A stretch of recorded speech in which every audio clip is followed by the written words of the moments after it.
War. War never changes.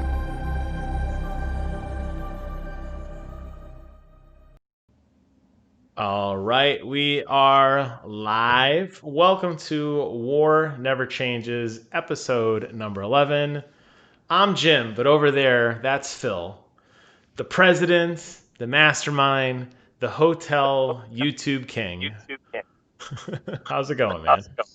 It's going very well, Jim. It's going very well. How about you?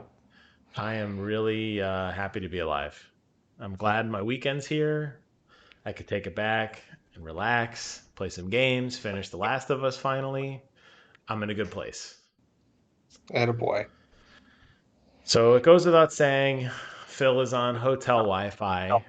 I've done my best to make sure there's no really weird sound glitching or goofy picture editing, but we know that anything goes on the show. So we're going to do our best, and I'm going to be watching the sound levels like a hawk. So if I'm not looking directly at you, I'm looking down just a little bit to watch these little tiny bars go back and forth to make sure everything sounds as good as it can. I know Atta- Phil appreciates it. I know he does. He looks so smug. Looks like you're about to sink into. You're just like. It's been a long day, huh? You're just ready to like. So I wanted, when we put together our show notes and what we talk about back and forth, it was a really slow news week until about an hour ago, and then it was an explosion of excitement. That's what she said. And what? So two stories came out almost simultaneously relating to indie game development and both PlayStation and Microsoft's commitment to indie games. So I wanted to start there. I think the Xbox One is way more exciting. So I want to get your hot take on this because I know we and I talked briefly about it, but you haven't read the whole blog. So I'm going to give you the Cliff Notes version. Okay. Okay. So what's going on is Xbox is partnering with the Summer Games Fest, which is the big Summer Games announcement that. Oh, hold on. You still there? Oh, hold on. We are reconnecting because Phil has a poor network connection. It's beeping and screaming at me. He's thinking about it. Whoa, he's gone. Hello. Hey, are you there? Hello. Hi, can you hear me? I'm here. Hi. I can hear you. Yeah. Y- I can't see myself anymore. No, you are completely gone. I have a static photo of you because I was so smart when I set up this filter that if you ever leave the camera feed, I have you as a static image sitting there on the Disney Cruise Line holding a martini, maybe? No, it's um it should be like an old either an old fashioned or a pina colada probably. Okay. I can't tell. Is my picture bad? No, it's just a static photo of you smiling, but it's okay. If it comes back, we will replace this image with you. It will automatically put you back in the feed. That's how amazing this filter is. Okay. So I might just be talking. It might just me. Maybe I should just be like this, and then it's just our voices. Worst case scenario, if it's only audio, I could always overlace it with some gameplay later on, and I can add in something magical in the background. But as of right now, it's just you smiling, looking at me, and you're not blinking. It's a little horrifying, I won't lie. But it's okay. It's the joys of hotel Wi-Fi, man. We knew this would happen, so it's okay. So this Xbox, what I was starting to say was Xbox has announced the Summer Games Fest demo that is going to basically let you play all the new ID at Xbox indie games for a week, starting July 21st. Okay. And it's basically the blog post is from this guy, Glenn Gregory, who's the senior production marketing manager at ID at Xbox. So I don't think these are going to be like the AAA, like Halo, Gears of War, Forza games. They might be, but this seems to be geared more towards indie games. and they said they're going to be able to play over 60 game demos, some of which are going to be closer to finish than others. And we're going to get a week to play that, which to me would imply that we're going to get the actual Microsoft conference the day before.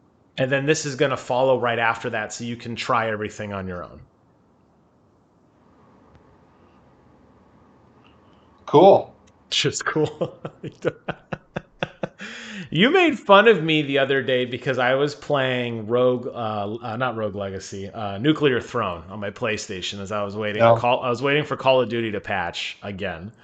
Um, the I wasn't making fun of you for playing. Well, I guess I kind of was. I was making fun of you because you're always bitching about how like Fallout New Vegas looks like a hot dog It turd, does.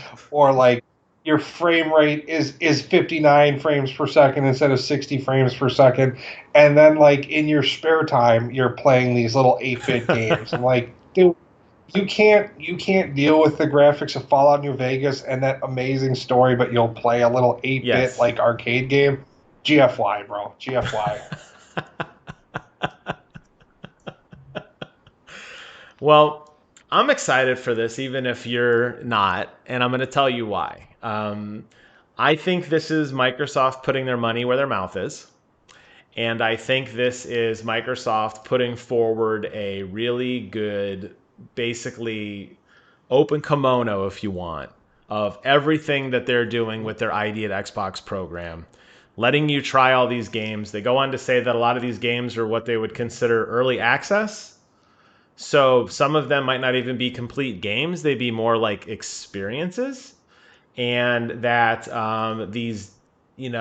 going to be a different way to download them and play them. The developers are going to be seeking feedback. It seems like a cool thing. I mean, whether it's your cup of tea or not, this is the most transparent we've ever seen Microsoft in terms of indie development by far.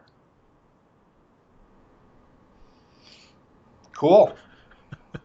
Wow. Well, this is going to be a really quick show, Phil. Moving on to. I'm sorry. I just don't know that much about indie games, and you know that. I am a mainstream guy. I look for like I don't know, like the closest thing that I've ever really gotten to falling in love with with an indie game. It wasn't even an indie game. It was a Rareware game, but it was Conker's Bad Fur Day, and I don't think it ever gained anything more than a cult following. Right. It was kind of like a shot in the dark game, I think, for them, and I absolutely fell in love with that game. But indie games to me are like so weird, like the penis struggle game that we talked about the other day, where the aim is to penetrate the butthole of the ball sack of the penis and not be penetrated. What is that? Yes. I don't know what was happening there. Someone definitely slept through an anatomy class, but weird little games like that. I don't know. They just don't really do it for me. I like something more story driven, and I don't want to lump all indie games into that one um, ball of slop that I just described. But like, say goodbye to Volcano High. Like, these are the impressions that indie games leave on me, and I don't know what is an indie game that's coming out that you're excited for that you think I would also like, and tell me about it. I think the one that comes to mind right now is Rogue Legacy 2, which I loved the original Rogue Legacy. It is a side-scrolling game, very similar to Dead Cells. If you haven't played Dead Cells, think more along the lines of like a Mega Man platformer where you have to jump. There's bosses you have to fight. As you play the game, you get increasingly stronger. You get new abilities, you get new power-ups, and when you die, you reset back to the beginning and you have to start all over. Okay. And the nice thing about a game like that is, as with all indie games are really good at taking one very simple concept and just doing it over and over and over again. There's not really a lot of depth in indie games. You're 100% right. They are very linear in their progression. You're doing one or two very simple actions for a long time. Okay. Yeah, and I don't want to crap all over indie No, games that's either fine. because they are important and they are fun. They can be fun, but I don't know. I just I want something that I can. I'll have to check it out. I don't want to form an opinion on it before I actually check it out. So let's get to the event and pick some games to play and check out and talk about, and we'll get some honest feedback once I have an experience with it. How about Fair that? enough. I think probably the best thing is when this comes out, which I suspect will be directly after the Xbox event.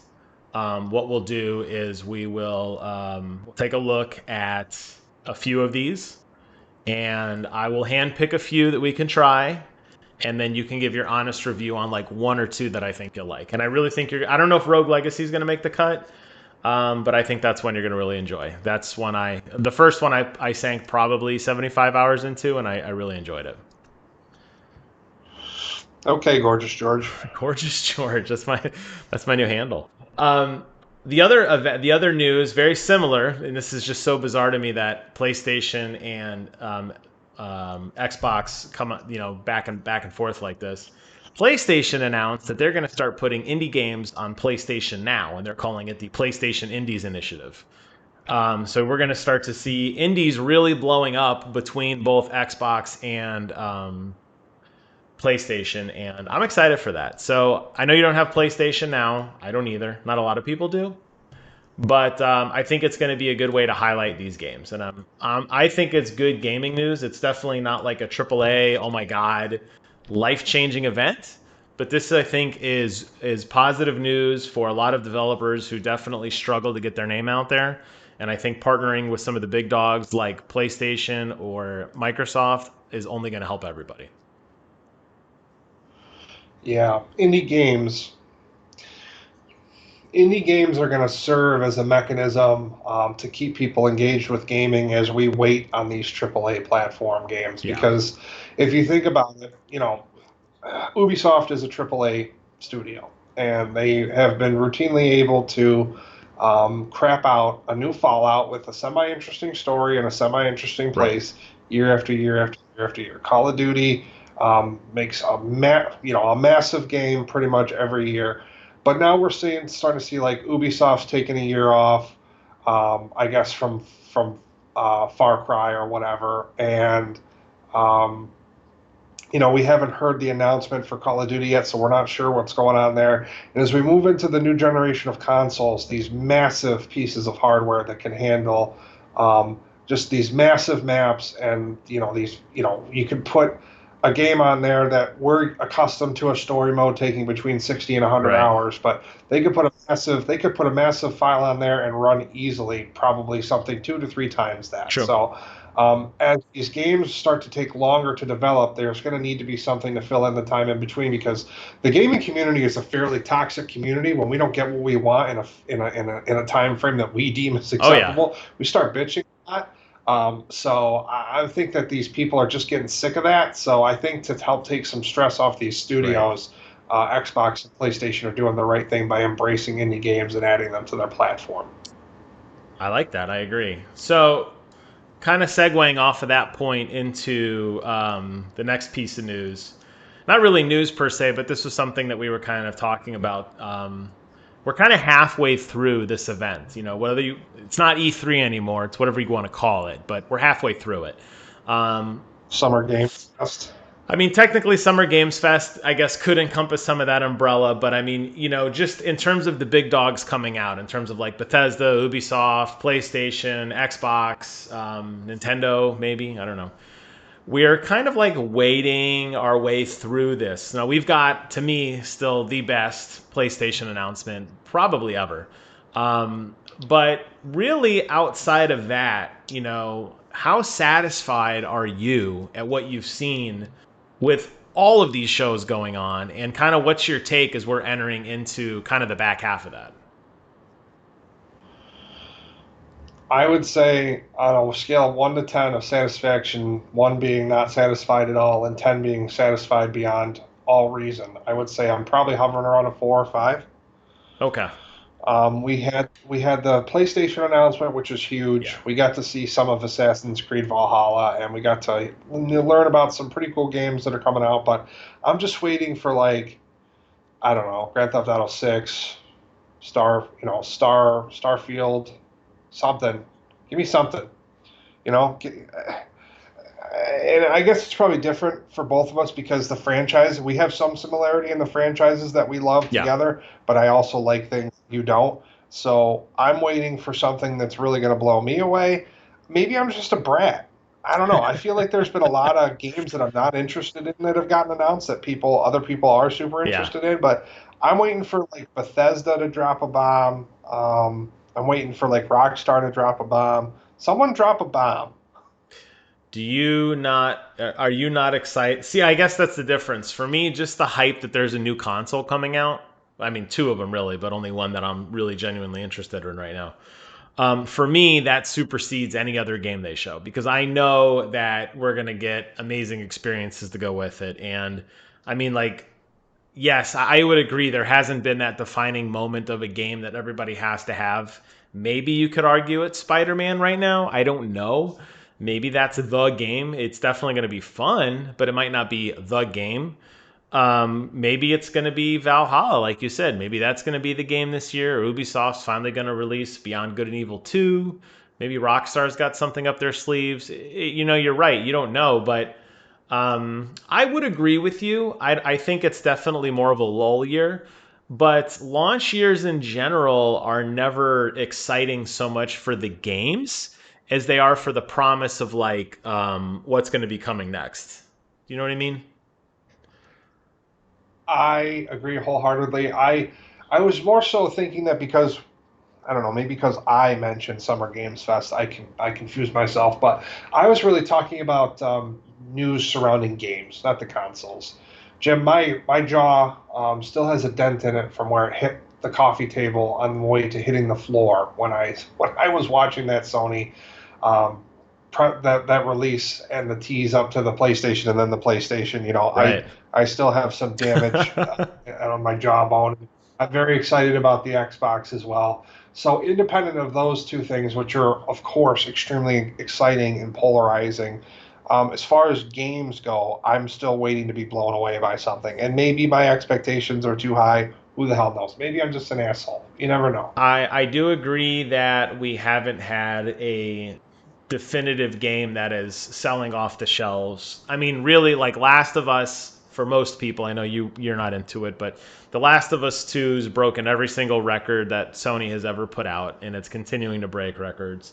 We got Ghost coming out in about 2 weeks that I am like losing my shit for daily. Nintendo is still looming with something, I hope. But you're right, there hasn't been for the next generation, there hasn't been something that everybody just wants to sink their teeth into. And maybe this is really where Xbox is going to shine with Halo Infinite. Maybe that's going to be the must have game this year. Maybe Halo Infinite is going to be the thing that makes everybody lose their minds. And that's what's going to help Xbox, try to crush Sony coming out of the gates. Even with even with a fantastic new iteration of Halo or a fantastic new entry into the legacy of Halo, I don't think Xbox has any reasonable chance of quote unquote crushing Sony. Sony is the clear winner right now. It's their game to lose. Um, even if like Ubisoft, even if Ubisoft was like, "Hey, Beyond Good and Evil's coming out, the one that you've been asking for, and it's an Xbox exclusive for 12 months." Wow. I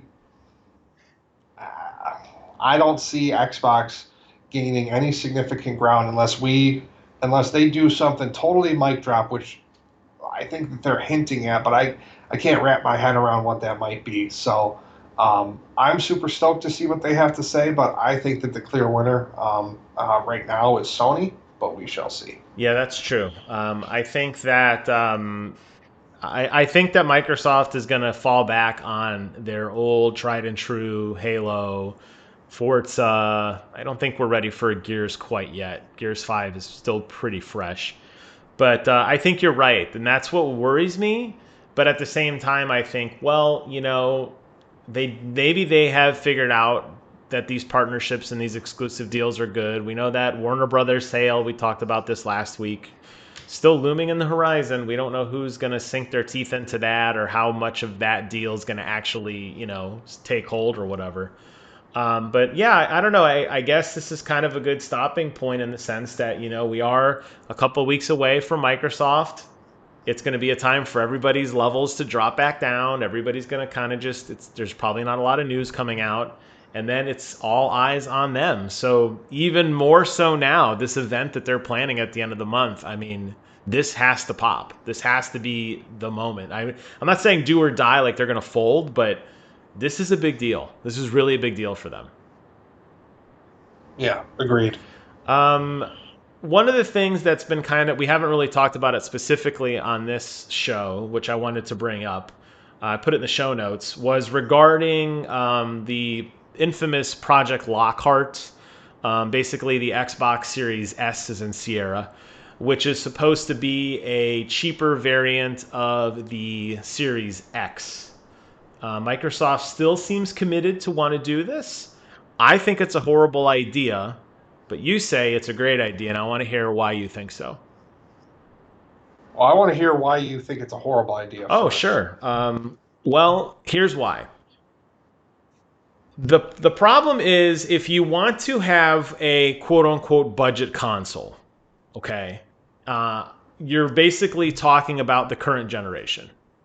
You're talking about the Series S, I'm sorry, the Xbox One S, the Xbox One X, which right now is the top of the line. But as soon as the Series X comes out, this is going to blow away everything. So why do you need a new-ish console if you're already committing to have 2 and 3 if you want to count the original Xbox One, that giant big monster unit that a lot of us still have carrying around, or a budget gaming PC? Why do you want to introduce yet another console which is going to muddy the waters of development and yet another thing developers have to appease people with? Why not just say you get the old thing or you get the new thing? Why does there have to be a mid-tier thing which isn't really the best of either world? It's interesting that you have that criticism for Xbox and not for PlayStation, considering that they are producing a console that doesn't have an optical drive or a disk drive, and that's what's going to serve as their Series S, because they're not going to pay, they're not going to ask full price for it. That's going to be their middle of the road compromise console for those who also aren't interested in having physical copies of games anymore. So it strikes me as kind of funny that you would levy that against them and then focus on, you know, Xbox or whatever. But Nintendo, the crux of my point here is that Nintendo doesn't have a new console coming anytime soon. Correct. So if there was any time for the other two big ones to introduce a kind of quote unquote budget console, it would be the year when Nintendo isn't going to come in with some innovative new piece of technology and sell it for $200 less than everything else. That's kind of Nintendo's place in life. And then they sell you first-party full-price games like hotcakes. Oh, yes. So I think that it's smart, and it's also going to give people an opportunity to get into the next generation without having to maybe spend a full fortune. I think that it's a smart idea, and I also think that it's just the right thing to do to have 2 different price point consoles so that people who aren't as fortunate or maybe haven't lined up their opportunities yet quite as nicely as you and I have can enter into the next generation, because you and I are going to go out day one and buy that console, and it's not going to affect us at all. But some people are going to have to save up for like 6 months to afford that thing. I understand. So to give people that opportunity, I think is the right thing to do, and I'm glad that both of them are doing it. The PlayStation from my understanding, the PlayStation digital console is not a reduction in power. So side by side, they will look the same. My understanding, and I could be wrong, my understanding is that the Series S is going to be significantly less powerful than the Series X, and you are going to see significant graphical fidelity differences. So to me, that's why I say, yes, I get it. You want to have the optical or the digital version only, that's fine. What worries me is you now are going to, as a developer, you're going to have to make one piece of software that covers essentially 5 separate consoles: the original Xbox, the S, the X, the Lockhart, that's 4, and the Series X, that's 5. Oh, well. You say, oh, well, but here's to me, you remember the console generation between 3 and 4. And this happens really not just, I'm specifically speaking to PlayStation here, but this is really true of any generational leap. A lot of these developers will release games at the same time for both. They did that on like Assassin's Creed Black Flag, perfect example. They said, hey, it's coming out on PlayStation 3 and it's on Xbox 360 and it's on PlayStation 4 and it's on Xbox One. Clearly, it's going to look way better on the newer consoles. But the problem was it didn't look a whole lot better because they still had 90% of the same asset reutilization. So you weren't getting really cool effects. And basically, you took the people who bought the premium consoles and you gave them a less than premium experience. Sounds like Ubisoft. That's before they had the logo that looked like poop. It was actually a cool logo before they did that little swirly poop. I mean, it remains to be seen. You know, the counter argument to this, as a lot of people have pointed out, is clearly no two gaming PCs are alike, and yet everybody who has a gaming PC is able to find an optimal experience for their hardware. The problem is consoles don't have that level of fidelity in terms of setting all of these settings. I have 5 pages of settings on a computer game. On a console, I'm lucky to get brightness and HDR brightness. So you're putting a lot of faith in these developers that they're going to be able to really maximize your specific hardware for their experience. That worries me because I don't think they're up to the task. That's fine. That's the situation that I'm in though, Jim, because I'm not a PC gamer. I am a console gamer, and what they put out, the product that they put out is the product that I'm going to have an experience with, and you know what? I'm fine with that. Like you and I are very different. You watch a trailer and you're like looking to see if the top of Jack's foot, or you're looking to see if the top of Ratchet's foot is shining off the shiny mirrored ceiling. I am very jaded and I do this, and you're correct. I do. Yeah, and I'm like, holy shit, that chair's a really bright orange. Like I'm watching Right. like a little kid watch, and you're watching like a software developer would watch. Like, you're a guy that works for CD Projekt Red, and you're seeing a Sony first-party studio game, and you're like, I know the developer who does the shading. He's a piece of shit. He does a shit job. Look at the shading on that chair. Like I'm just enjoying what's happening, and you're like critiquing everything, which is great. I love that about you because you give me insight that I would never think about. But I'm a console gamer. I'm gonna take what they give me, and I'll bitch about it or I'll be happy with it. I'll say this as a last point on this. It's funny you mention that because The Last of Us 2, probably the prettiest game I've ever seen graphically on a console. We were playing the other night. Really? Yeah, it's one of the prettiest. It's just a technical showcase. I haven't done a video on it yet, and I will when I beat it. Showing off some of the things. I'm being very spoiler free. I don't want to even really say what part of the game I was because I don't want to give anything away. But we were playing the other night, and Rachel's like, "Can you believe how beautiful the reflection is on the water?" And I'm like, "Well, actually." And I like manipulate the camera and I zoom in and I'm like, do you see right here? This is not the right reflection. This is a reflection map. I can't believe they did this. And she's like, forget it. Like I just totally like all over her You know, idea. that's why every time I see her, she looks and sounds unhappy.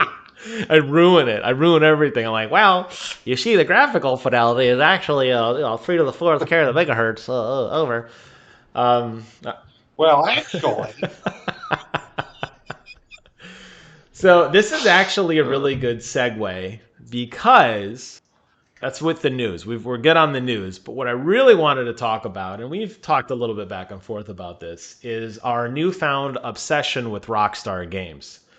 The woo! the reason why I'm bringing this up is because depending on what Rockstar game you're playing, you're in for some major eye candy, but maybe not so much gameplay. So I thought first, since we were talking about this over the last week or two, we should first touch on Red Dead Redemption 2. And I kind of want to hear where you stand with our experience so far, and I'll chime in as necessary. So, Red Dead Redemption 2 is a technical, visual masterpiece. They took everyone else to school on how to design and create an environment in a game, and that's great. And it makes the world an enjoyable place. Yep. However, the person who designed the economy for this world, um, I feel like, was a man child who lives in his parents' basement who Damn. doesn't pay bills and guesses what everything costs. Because I looked into it, and just as a little tidbit today, I went into I looked back at the, some memories I had from the game, and then I looked into it. Okay. The Bureau of Labor Statistics CPI inflation calculator, which is available to anyone, um, has, it can compare as far back as 1913 to present day. Okay. So I went, and I know that the era that we're in is pre 1900s. I know it's like 1800, late 1800s or early 1900s. It's before 1913. But in this game and online, a shotgun costs, it's just a simple pump shotgun with a rifle stock Mm-hmm. and a leather sling costs $511. $511 in 1913 equals something just north of $13,247 Oh my in today's God. money. Did you not read the email I sent you? I did, but I didn't get into the weeds on it because I wanted to hear it from you first. I started to see the CPI inflation calculator and I was like, let me stop here. I want a genuine reaction. 13 So grand? 13 grand. So let's Oh, think about this. You can go to either the Remington factory or any sporting goods store, and you can buy a Remington 870 tactical shotgun with a rifle stock and rails for sights. It's just a vastly superior shotgun to what they would have sold back then for $299 and change. okay. So that means for the same price, you for that $13,000, you could get 44 of these modern shotguns. So the economy in this game is woefully broken because Oh, shotguns yeah. cost $511, but murdering an entire gang gets you a bounty of $7.60. So it makes the game not fun. We kind of stopped playing it. We haven't played it in well over a week. We kind of abandoned it. It's too much of a grind. And you know what? At this point, I think we kind of missed the boat because everyone else that's in the world is extremely powerful, and they're shooting us from halfway across this massive map. Yes. So, The griefing in both of these games is next level. I've played a lot of games. This is some next level shit in terms of griefing. But specific to Red Dead 2, I do have to agree with you. I think the word that really comes to mind with me is how broken the progression is.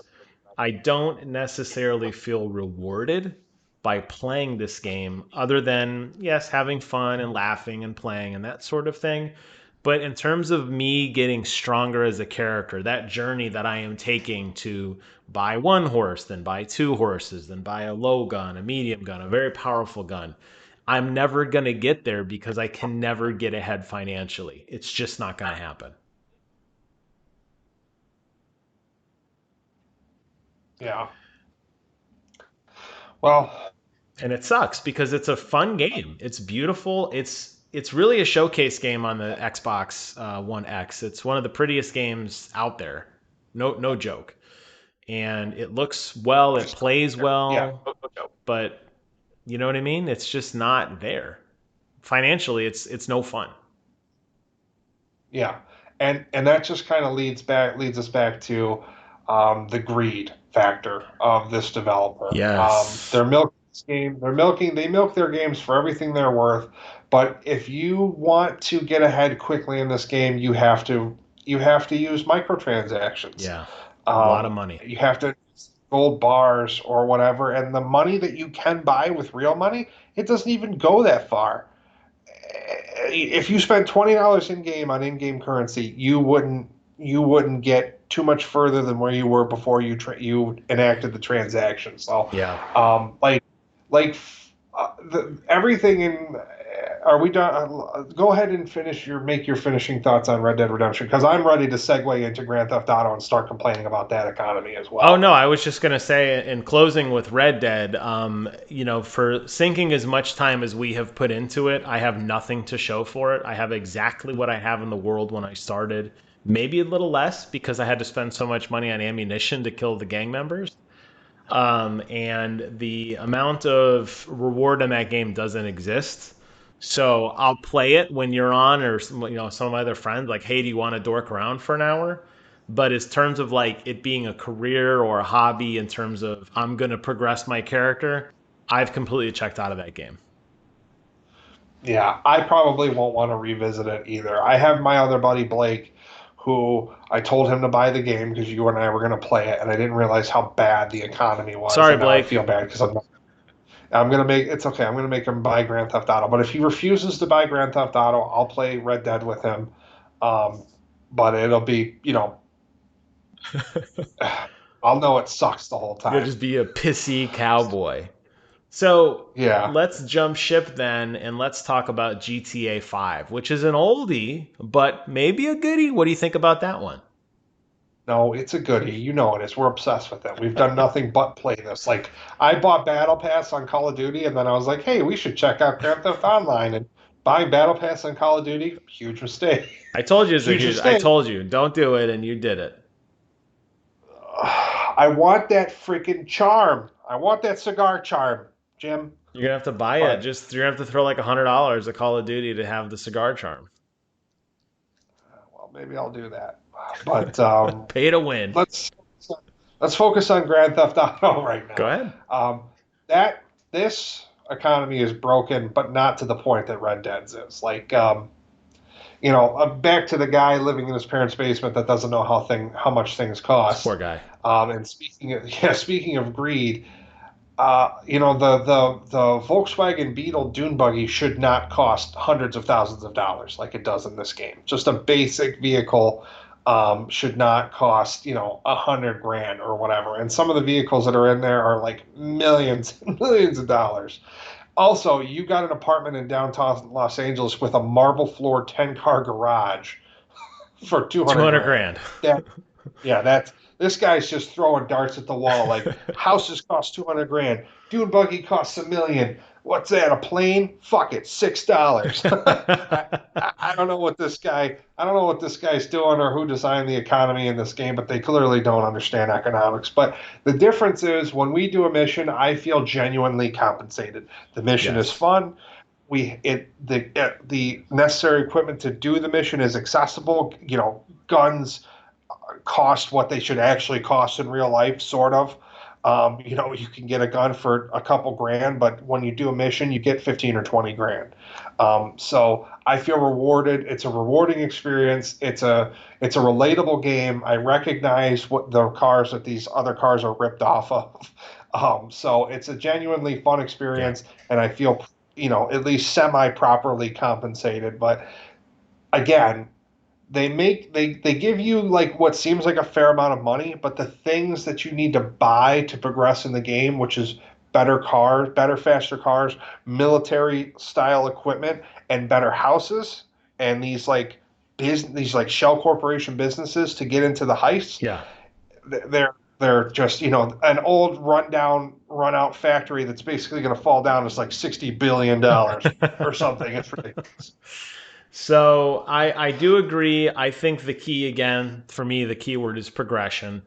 I do feel the sense of instant gratification in this game in terms of I am always progressing. If I see a car I want, I steal it. I can make it my own. If I am killing a rival gang member and I pick up their gun, it's my gun. And you're right, money does come very rapidly for doing a litany of things: robbing banks, driving, doing missions, doing jobs, doing one of a billion activities in the world, whether it's a structured activity like, hey, we are doing a race, or whether it's like, hey, drive around like an idiot and you'll just, go fight a rival gang and make a bunch of money. You are always progressing financially, which makes your character and your stuff better. And for that, I really appreciate it.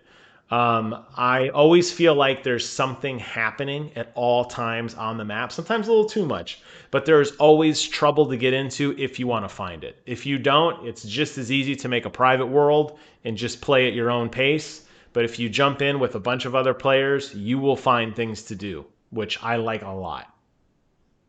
Yes, you will find things to do, and there's plenty of trouble to get into. But even if you're not looking for trouble, trouble will find you. Yes. No, you're right There are there. some bitter, there's some bitter, angry people out. Yes, there are. So, what drives me like really frustrates me the most with this game? Two things. Um, the matchmaking and the just slew of constant pop-ups that you are constantly getting. Whether it's phone calls from NPCs in the game, whether it's invitations from other people in the world, it is a non-stop, just it's flashing lights and you're trying to play and it's so distracting because it's like I don't want to do this mission. I don't want to be I'm currently doing a mission. Don't invite me to something else. I'm in the middle of something right now. And you have to constantly play with your options to turn all this other crap off because it's just so distracting. And I don't know where anybody who designed this felt like this was a good implementation because I don't think that it is.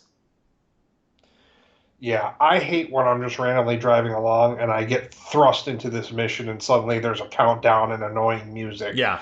I I hate that. I really do, and it's happening constantly. Yeah. And also, I feel like to segue into, kind of back into the whole griefing thing, I really feel like I don't know. I feel like people who are level 400 shouldn't be able to target and kill people who are level 15 with their Harrier jets. I feel like there should be some sort of block. I feel like our blips shouldn't show up on their radar.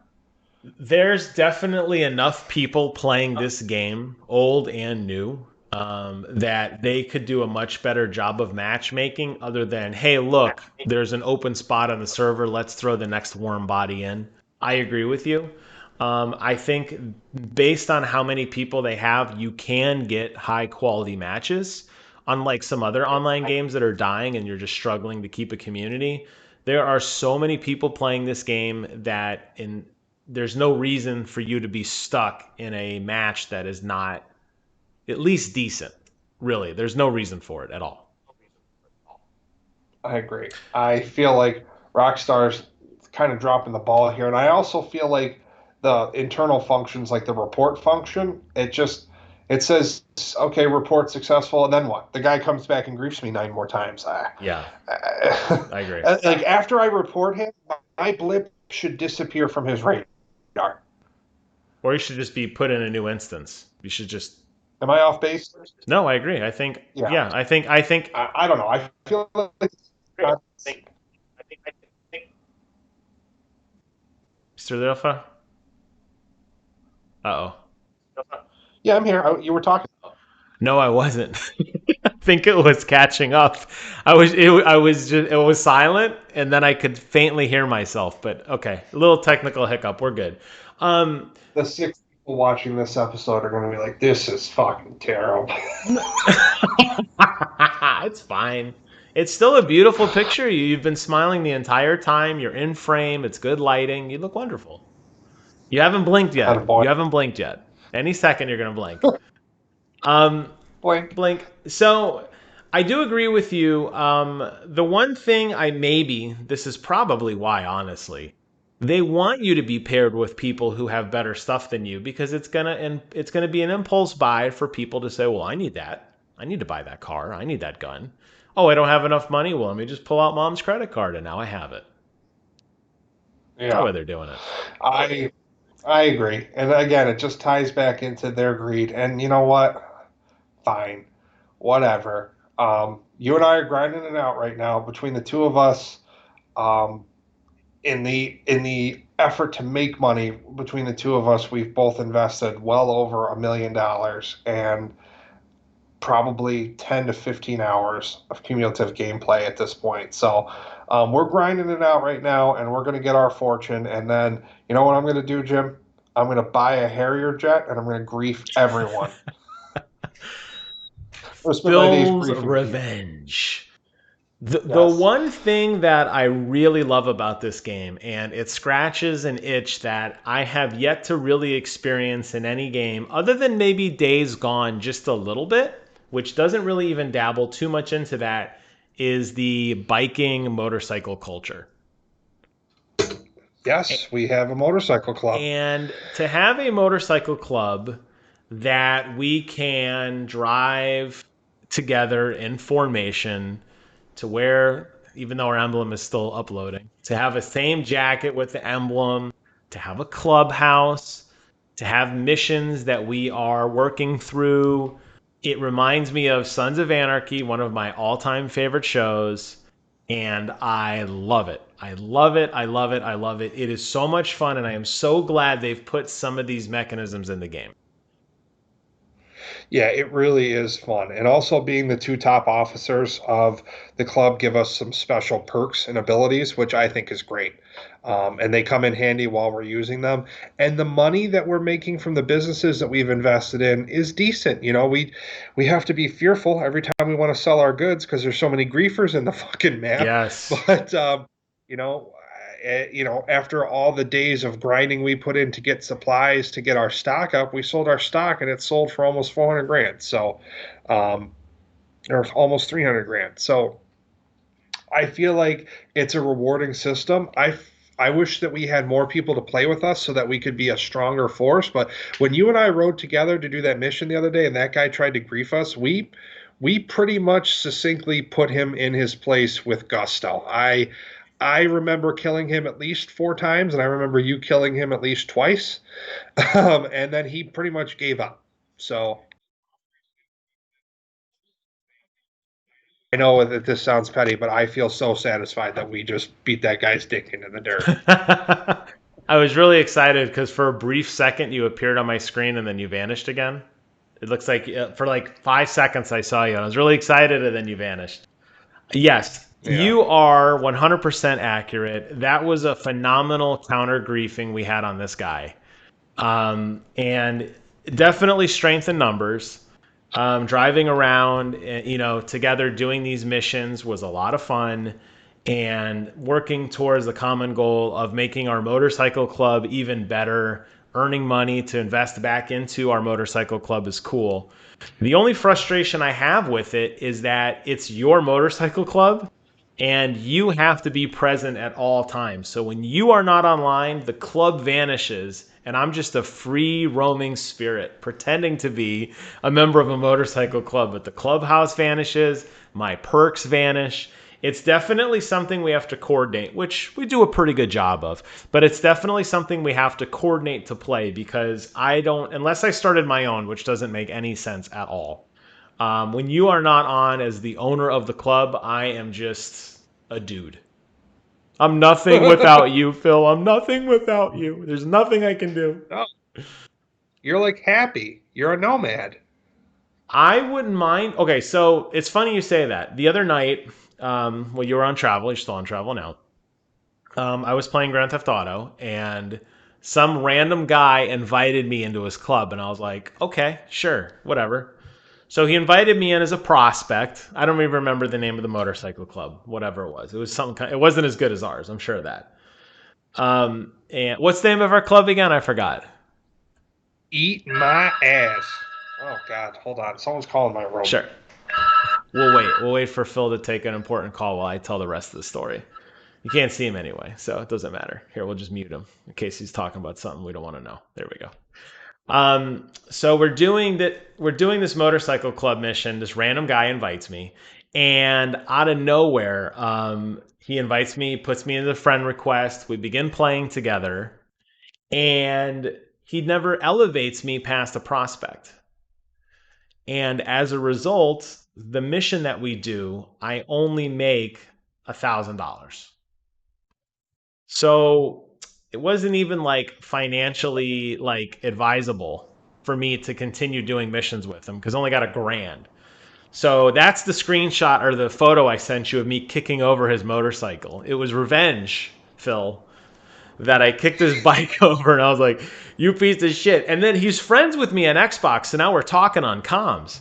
And he's like, hey man, why'd you kick my bike over? And I'm like, because you only made me a prospect. I didn't get any money. And he's like, oh, well, it's my club. And I'm like, dude, I'm doing your work. I'm driving I did what you asked of me. Like, it wasn't fair compensation. So things got ugly.